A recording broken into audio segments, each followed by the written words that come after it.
Prise de conscience collective de la part des représentants des pays arabes quant à la nécessité impérieuse de hisser la coopération en matière d'enseignement supérieur et de recherche scientifique à une dimension supérieure. Lors de la 18e conférence des ministres de l'enseignement supérieur et de la recherche scientifique du monde arabe présidée par l'Algérie. Les participants à ce rendez-vous international ont été unanimes quant à la situation actuelle des universités et des centres de recherche dans les pays arabes, qui doivent, selon eux, prendre le train en marche vers une ère nouvelle pour des défis imposés par les nouvelles technologies, le numérique et le big data.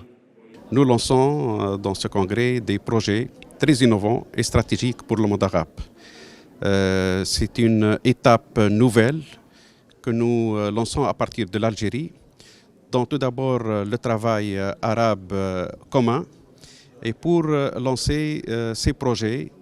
à partir desquels nous entrons dans l'ère de la révolution, de la quatrième révolution industrielle, de l'intelligence artificielle, des technologies du blockchain, des technologies du cloud computing. Une feuille de route tracée pour 2030 par l'Union arabe des universités et l'Organisation arabe de l'éducation, la culture et les sciences a été détaillée lors de cette assemblée. Objectif, mettre le doigt sur les paramètres de développement. L'utilisation des techniques de blockchain pour la création d'un système arabe unifié pour sécuriser l'apport académique et les thèses et autres études de recherche produites dans les universités du monde arabe en constitue un exemple parmi tant d'autres. L'étude a montré que la production scientifique des chercheurs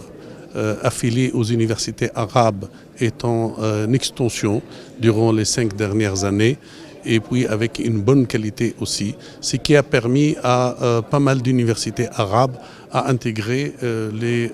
systèmes de classement internationaux, en particulier Shanghai et Times Higher Education. L'un des points d'achoppement dans les discussions des ministres, experts et autres représentants d'organismes internationaux ayant pris part à cette conférence a été la nécessité de porter le niveau des budgets alloués à la recherche scientifique dans le monde arabe au minimum à 2% du PIB, mais également l'inclusion du secteur économique privé dans le financement et la promotion de la recherche scientifique. Les travaux de la conférence ont été sanctionnés par une série de recommandations approuvées par l'ensemble des pays participants.